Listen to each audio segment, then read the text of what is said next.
So the next one is, let me just move my screen here, are the laws for vehicles and the vehicle and traffic laws of New York State the same for bicycles as they are for cars? And the answer is yes, they are. So bicycles have to follow the same rules. Most particularly, that means stopping at stop signs and stopping at red lights and signaling for turns. Not only is it the law, but the law is for a good reason. It's because it is the way to be understood that you're going to do a certain behavior because that's what people do, and that cyclists don't operate differently. Now, there's a lot of conversation to be had about full stops and whether people can coast through stop signs and red lights, and we can talk about that. But the starting point is the law is the law. It's the same for cyclists as it is for cars. And when you're riding in a group outside of Orangetown, where the law is that you must ride in single file, cyclists may ride two abreast, except when passing or when coming to a stop sign or a red light. So in other words, when you're coming to a stop sign and a red light, you're not allowed to maintain the two abreast. You need to move into single file for that intersection. In Orangetown, for reasons also that we can talk about, the single file law applies across the board and is generally not been enforced, but it is particularly an issue and is selectively enforced in the river towns, and particularly in Piermont, where you can get some pretty expensive tickets for not riding single file. So first of all, any questions about bicycles needing to follow the same laws as cars? How is it in Clarkstown? I'm sorry, say that question again. How is it in Clarkstown? Well, as far as the traffic laws, that's New York State. So, you know, on this first point of bicycles need to follow the same laws as cars, that's New York State. When it comes to the law of riding single file, Yes. that just applies to Orangetown. Now, it is in many situations the safest behavior to ride single file, whether or not it's the law when you're encountering a narrow street or where there's a lot of traffic, and you know, safe cyclists follow the situation to determine when they should be riding single file. But the only place that I'm aware of near us in which it's the law is just in Orangetown. I have a question. Yeah. And my name is Mike. So if I come to a red light and I'm in a group ride with 5 people, then we're single file behind the cars? Yeah, that not behind the cars. You could be single file on the right-hand side of the road, but it is not something where we're supposed to be maintaining 2 abreast or even more to take up the intersection as we get to a stop sign or a red light. Can I chime in for a second? Sure. Okay. I've been riding over 30 years, so I would disagree, because I've been where if you have 5 people and you're to the right, I've seen motorists make a right turn right in front of the cyclist.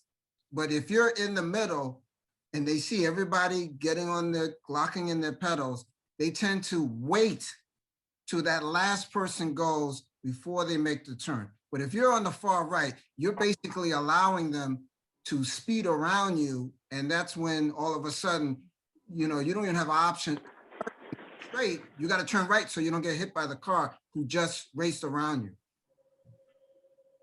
Especially for a group, you know. So I would just, I've never really stayed to the right when I have a group of people, 5 or 6 people, because I feel like the more visibility, the less of them being urgent to race around you. But if you're on the right, they will take that risk. Yeah, I tend to agree that if you're at a red light, and let's say there's 3 cars waiting at the red light, to have a bunch of bicyclists come up and pass all the cars on the right, I think that sends the wrong message.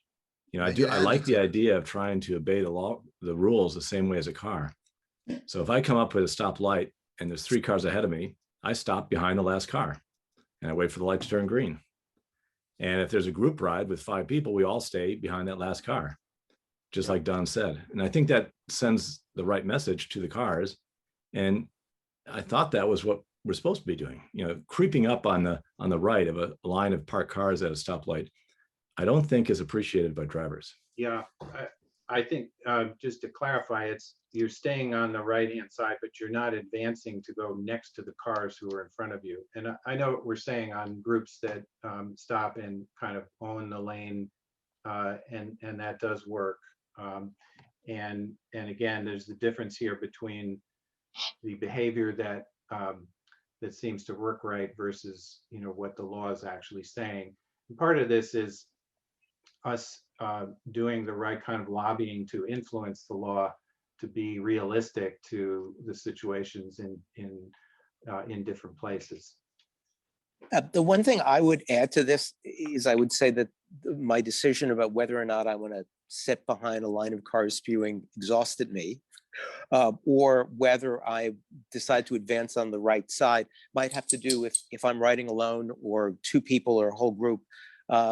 Because there's a case to be made, at least I feel from a safety standpoint, where if it's a small group or I'm riding by myself, that I want to be visible in that intersection. I want to know who's turning to the right. I want to look over my shoulder, and I may want to get on the curb in front. And there's some intersections that are designed in such a way that there's a biker's box that's kind of out in front.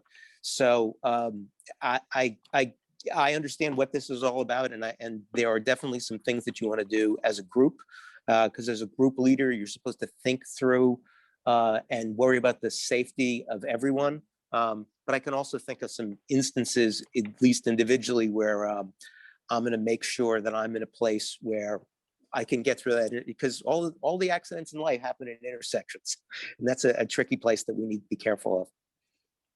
Sorry if that's a wishy-washy answer, but well, I would add to that also.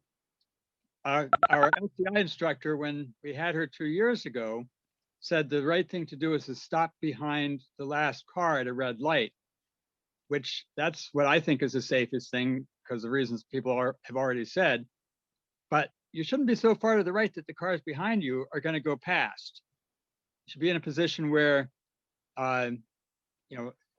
they've got to wait behind you for you to get going again before they proceed. And then you don't get that right hook. Yeah. So what you're saying, Steve, is you're in line with the cars and behind the last one. Sure. But you're sort of taking the lane at that stop into place so that somebody's not pulling up next to you. Absolutely. Yeah, that is following the law.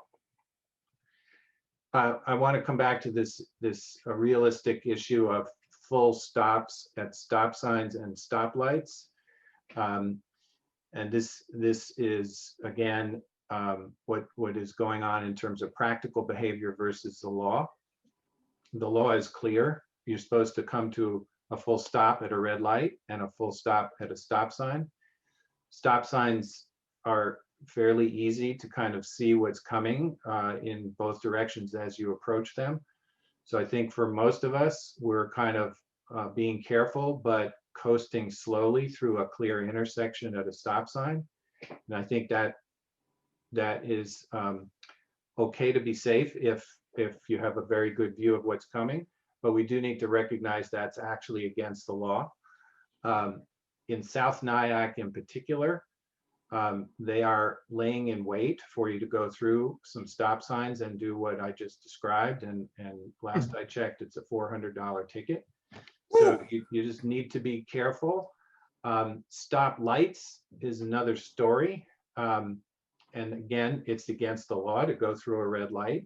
and coasting through a red light that appears to be a clear intersection can be very dangerous. I know it happens, and I know sometimes we do it, but it's against the law and it can be very dangerous.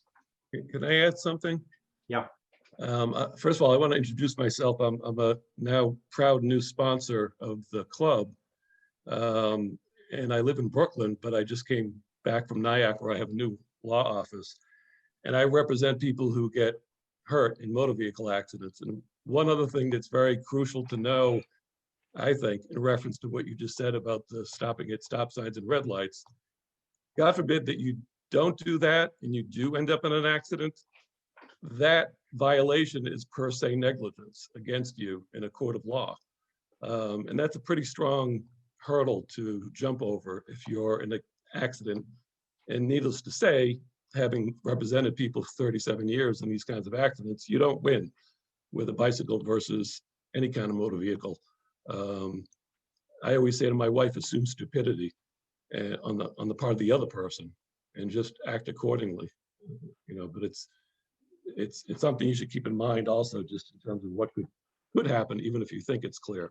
It's really good advice. And I think the other side of that advice is even when you're in the right, that doesn't do you any good when you're in a body cast, having been hit by somebody. So we need to be extra vigilant even when we're completely following the law. I have a question. Yep. There are a lot of lights in Clarkstown, I think all around the county, that are set up only to change to green if there's a car there. So how long do we need to wait? You know, is a minute enough? Does it need to be 5 minutes, 10 minutes, half an hour?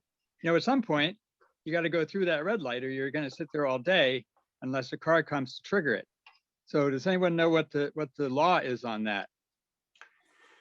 I actually don't, but I'm happy to find out. I think in practical terms, if you know that that's the way that light operates, and sometimes that's not evident, but then you treat it as a stop sign and proceed when clear.